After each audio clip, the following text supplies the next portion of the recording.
Hey Bulldog fans, welcome back to this week's episode of The Bark. We're your hosts, Taylor Harmon and Satchel. Let's get into our weekly recap. The women's soccer team started their season firing on all cylinders. The Bulldogs are 2-0 on the year with two commanding victories over UIndy, where they won 8-0, and they played Marion, where they won 9-2. Anya Savage scored 4 goals and tied a Butler single-game record against Marion on Wednesday. Men's soccer has started the year with 2 tough out-of-conference games against MAC opponents, SIUE and Western Michigan. The Bulldogs dropped both matches 2-1 and 2-0 respectively. The team has been slow out of the gates offensively, only tallying 1 goal in their 2 contests. Men's basketball dropped 2 contests this week against Georgetown on the road, 78-63, and at home to Marquette, losing 73-57. Butler's Bryce Nze, who averages 11 points per game and 7.7 rebounds, missed the Marquette game due to a groin injury. The Bulldogs sit at 7-12 and are ranked 8th in the Big East. Women's basketball also dropped 2 games this week as they fell at home to St. John's 47-35. They traveled to Villanova, where Nova tied the Big East record with 17 three-pointers made in the first game. The final score was 98-74 in favor of the Wildcats. Butler now sits at 1-15 on the season. Next, we're getting an in-depth look into Butler women's basketball for this week's team feature. We're handing it over to Caroline and Henry. The Butler women's basketball season has not gone as many had hoped. The team is currently 1-15 with 2 games remaining in the regular season. Throughout the year, the team has struggled with COVID-related issues, as well as dealing with a team who returned very few players from last season. Despite the tough way the season has gone, players like junior guard Amelia Sexton remain optimistic. Just from seeing us play together at the start of the summer till now, it's just I've seen a huge difference. Even though we have still a lot of work to do, just seeing that growth. Head coach Kurt Godlewski is trying to remain optimistic as well in the worst season of his career so far. Currently sitting in last place in the Big East, if Butler can win either of their next 2 games, they will likely move up to 10th. His goal over the last couple games and through the rest of the season is to position themselves for success in the Big East tournament. Just to get better every day and get a sound foundation so that when the Big East tournament comes, you can make the best run possible. One interesting moment this season was Butler's first game against Gino Auriemma in the historic UConn program. Although Butler got blown out, freshman center Rosemary Dumont said it was exciting to play versus the best. It's not every day that you get to play the #1 team in the country. So, it's always a good experience because you're playing against future WNBA first-round picks. So obviously it's good to see what it takes to get to that level. Butler will have another shot at #1 UConn in their final regular season game this Saturday, February 27th at Hinkle Fieldhouse. In other sports, Madi Roberts and Michael Ackley had the chance to sit down with one of Butler's swimmers in our athlete feature. Hello, ladies and gentlemen. Welcome to the Bark Athlete Profile. I'm here with senior swimmer Emma Harris. Emma, thank you for joining us. Thank you for having me. So we're going to ask you a few questions today. Let's get started. Tell us a little bit about your swimming career, coming up to Butler, and how you got started in swimming. So I was signed up for swim lessons since I was 3 years old, kind of fell in love with it. I played soccer at the time too, so kind of came to the point where I had to choose between soccer and swimming, and I chose swimming.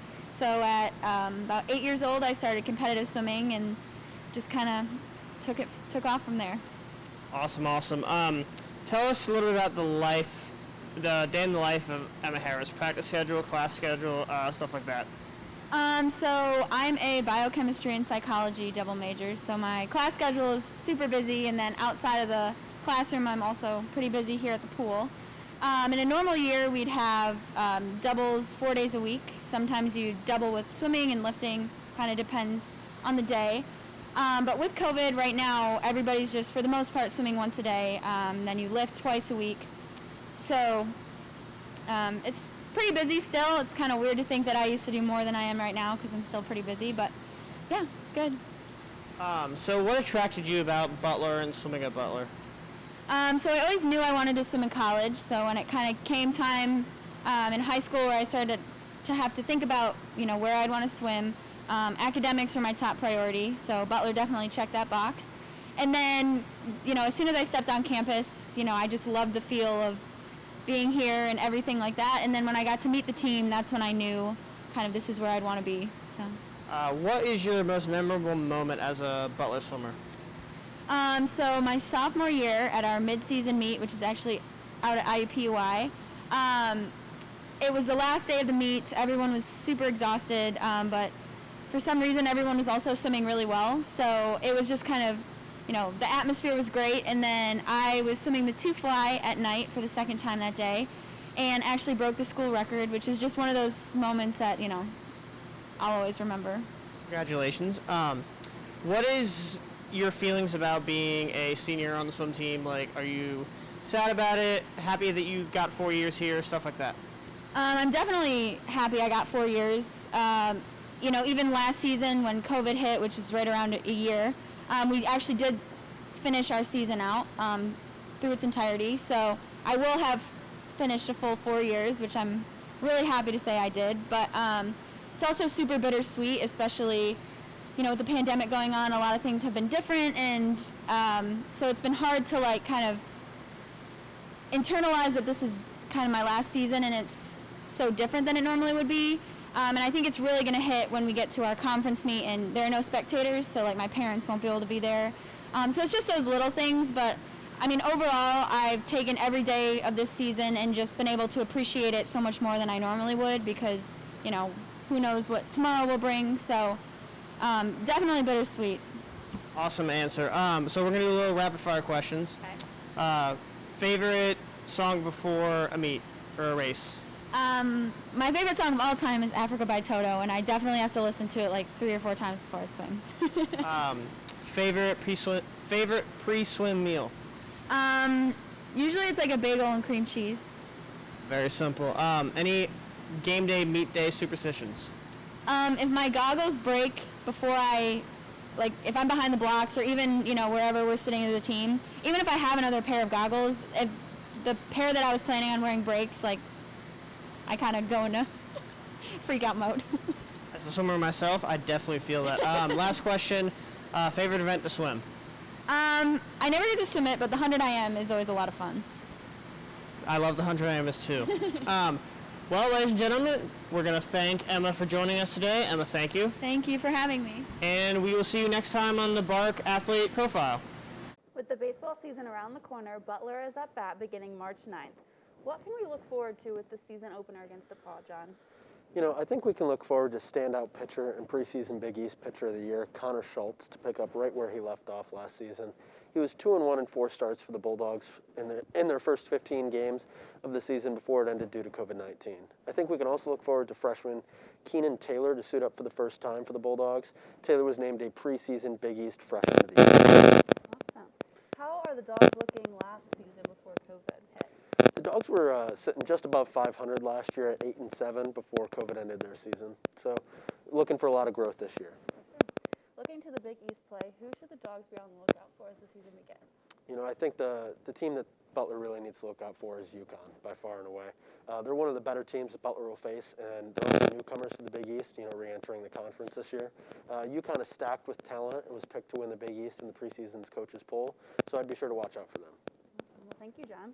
Next, we have a battle on the court between women's soccer player Peyton Black and women's lacrosse player Jaden Bertuzzi. In this week's lighthearted segment, for more, here's Bryce Nze. I'm Bryce Nze, and this is the fun segment for the Bark. Today we're going to be playing Pig, and with me is Jaden Bertuzzi and Peyton Black.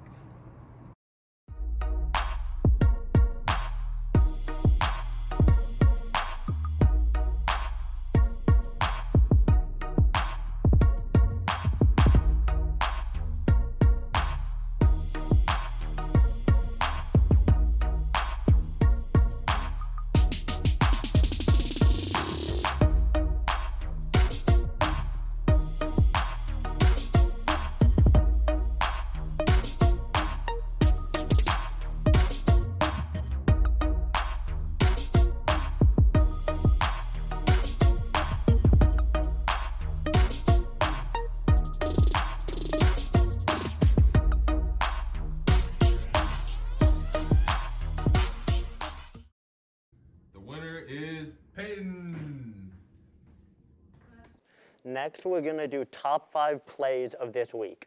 First, at number 5, we have Tom Brennan of the Butler men's tennis team beat ranked opponent Matthew Terry from Cleveland State in straight sets on February 12th. Coming in at number 4, we have Chuck Harris, who had 21 points against Marquette and shot 5 for 8 from beyond the arc. At number 3, we have Lauren Simpson, who helped tie up Butler softball versus Omaha with her game-tying home run in the top of the 6th inning on February 13th. At number 2, our Butler men's cross-country track and field team came in at number 24 in the national rankings this week, the first time the Butler men's team has been ranked since 2010. And coming in at number 1, we have Anha Savic, who had 4 goals against Marion this past Wednesday, tying the Butler single-game record for most goals in a game. The last time that was done was 2003. And that's all we have time for today. I'm Taylor Harmon. And I'm Satchel. Thanks for watching The Bark.